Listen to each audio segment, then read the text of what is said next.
Test 1 2. Test 1 2. What is up, everyone? Welcome back to another episode of the Preston Sports Podcast. It has been a minute. I had to recuperate after the debilitating Kansas City Chiefs loss of my Browns. Not really, that's not the real reason. I just wasn't feeling it for 2 weeks, but I am back. I'm ready to go. I'm excited. Tonight, we have the best football night, Thursday night football. Of course, it's a very interesting game between two historically great franchises in the Jacksonville Jaguars and the Cincinnati Bengals. The Bengals are actually looking pretty good. They're 2-1. Jaguars, however, are 0-3 coming into the game. Trevor Lawrence not looking fantastic. We'll talk a little bit more about that in just 1 second. Before I get into that, don't forget, like, subscribe, boop the notification bell. It's been a minute since I did that. Let's keep it going. Let's get some momentum back. We were moving good before I left, and then we stopped. But let's get back. So hopping right into the topic for today. Bengals Jaguars.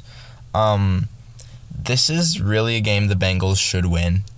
There's absolutely no reason the Bengals have to lose. Joe Burrow's playing really good. Besides, the 3 back-to-back-to-back interceptions he threw that one game against, I think it was the Vikings, I don't know. He's played very fine. He's played good. Very good. Joe Mixon, haven't really kept up. Haven't really been paying too much attention to the Bengals, but I know they're playing okay. A couple big things for them this week specifically. Jesse Bates is out. I didn't even know this. Chidobe Awuzie is out. They have T. Higgins out and Xavier Safilio out. So you're probably looking at Jackson Carman, who's not that good. Eli Apple. That's actually kind of tough. That's really tough. That's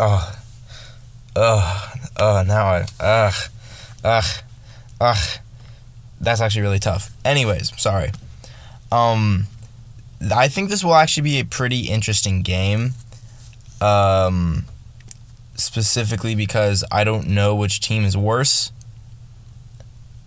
I do know which team is worse, but I don't expect anything too great from the Bengals ever. It's really the only thing you can do. Is it a Preston Sports Podcast if I don't yawn? The answer is no, it is not. Someone from the Bengals who's been playing surprisingly well, Logan Wilson. I really liked Logan Wilson last year. I thought he played very smart at the linebacker position, and it seems like, he's kind of coming out as a real good linebacker. And I think that's really big for the Bengals because they kind of needed that guy. They signed Trey Hendrickson and Larry Ogunjobi, and they re-signed Sam Hubbard, or I guess extended would be the correct term. They extended Sam Hubbard. They drafted Joseph Osai, who's on IR, but they drafted him. They're working on the defensive line. They signed Chidobe Awuzie a year or two ago. They signed Trey Waynes. They signed Mike Hilton this year. They're really working on improving that defense. Last year they brought in Von Bell as well. They're going to be working on a Jesse Bates extension just to shore up that secondary. They're working very hard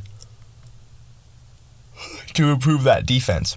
And, I really like what they have. I think it's not going to be a great defense, but I think it is a good defense.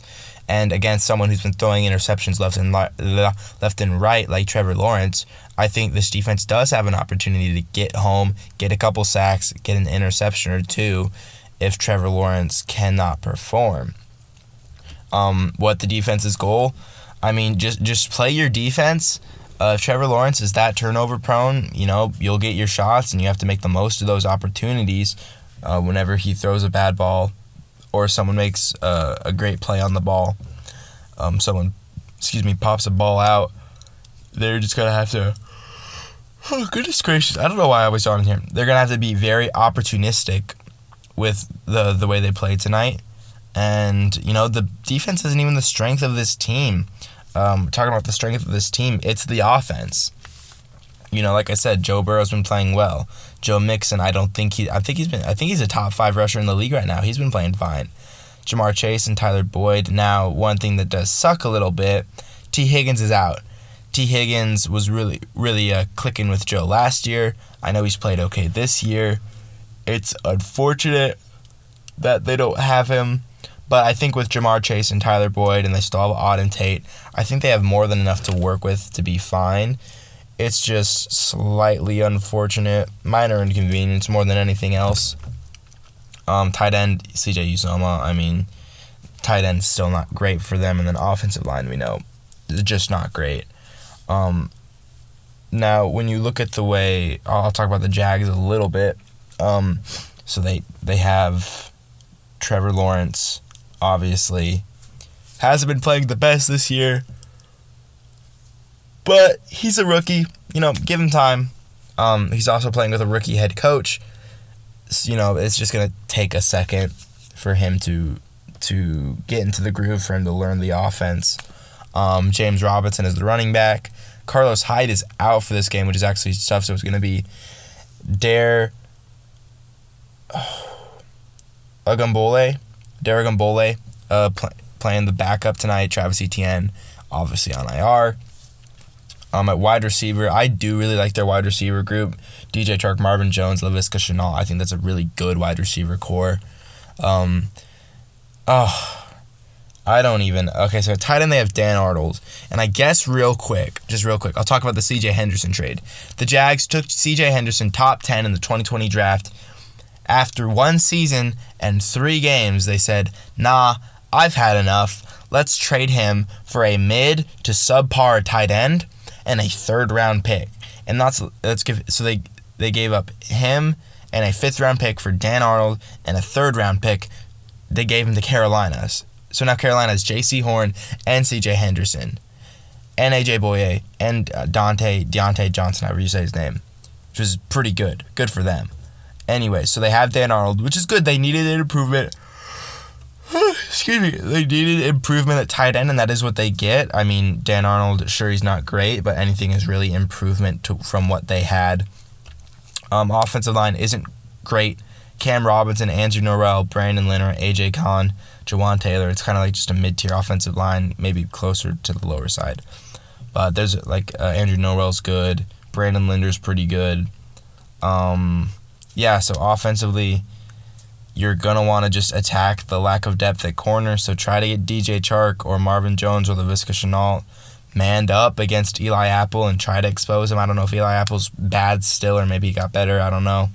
But your goal is just to get matchups that you like, as is with any game, any football game. Just try to get matchups that you like and expose them as much as you can. Defensively, Roy Robert Harris is out, so I think it's going to be Taven Bryant stepping in for that.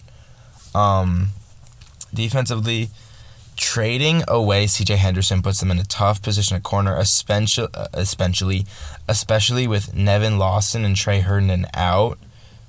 So what looks to me, based off this depth chart, now they probably called guys up from the practice squad, but they only have 3 corners. And that is Tyson Campbell, Shaquille Griffin, obviously, and Chris Claybrooks. That is unfortunate. Obviously, they have Kaylavon Chason coming off the edge, along with Josh Allen. Kaylavon Chason, hopefully he improves from his rookie campaign. Josh Allen, we know he's good. Miles Jack on the inside. Miles Jack, one of the better linebackers in the league. Love watching Miles Jack. They don't really have anyone at safety in Andrew Wingard and Rashawn Jenkins. Defensively, this team is not good, and Josh Lambo is out. Wow. That is tough for the Jags. Josh Lambo being out. This team is just not good, in all honesty. I used to be able to, I guess I can still say with Shaquille Griffin that they have one good level on each level. So in the front 7, or the defensive line, the edge rushers, they have Josh Allen. On the linebackers, they have, or the coverage linebackers, I should say, they have Miles Jack. And then in the secondary, they have Shaquille Griffin, which was C.J. Henderson last year. This team just, I don't see any way that they win. And I don't think it's even going to be like a super close game. I think the Bengals are just going to absolutely destroy the Jags. Now, any given day, anything can happen in the world of football. Sure, I get it. I'm with it. I'm down for it. I wanted the Browns to be Kansas City week 1. Yes. But they just don't have the personnel. And it's not like Miami last year. Miami last year did not have a great personnel group. But B-Flow, Brian Flores, was such a great head coach that it didn't really matter his personnel. He understood what his personnel was good at and built a game plan around what they were good at and made them play up to their competition rather than, sometimes you see a team that sticks out in my mind is Pittsburgh. A lot of the times you see Pittsburgh play down to competition. You saw that last year when they played down to the competition in Dallas. They had Garrett Gilbert, like third, fourth, whatever string quarterback starting, and they played down to their competition. You see it, whenever they played Jacksonville in the playoffs a couple years ago, or Miami in the playoffs a couple years ago, they played down to their competition, whereas the last year's Dolphins were playing up to their competition in almost every game. And that's great. B-Flow can do that. Urban Meyer is a college coach, first-year NFL head coach, and in all honesty, he can't do that. And if he could, he would probably be the best rookie head coach of all time. He's still trying to figure out what works in the NFL, what doesn't work in the NFL. It's only week 4. Everyone's like, oh, Urban Meyer's going to head to USC. Let's calm down a little bit. Let's calm down. Let's just take a breathe in, breathe out. Maybe there's an adjustment period from college to the NFL, not only for players, but for coaches too. Maybe it's a little harder to coach NFL football. Maybe that's possible. I don't know. Looking at just straight up matchups, if I were to pick Jags defense and Bengals offense, I would pick Bengals offense, and vice versa. I would pick the Bengals defense over the Jags offense. I think the Bengals or the Jags' one hope is going to be to feed James Robinson like he is 2016 Zeke. I mean, like 30, 35 carries. I mean, you're going to want to pound the rock with this guy. Larry Ogunjobi is a starting defensive tackle, and as a former Browns fan, as a former Brown, I know Larry Ogunjobi very well. I saw him for 4 years. He is not a run stuffer. He is a pass rush defensive tackle.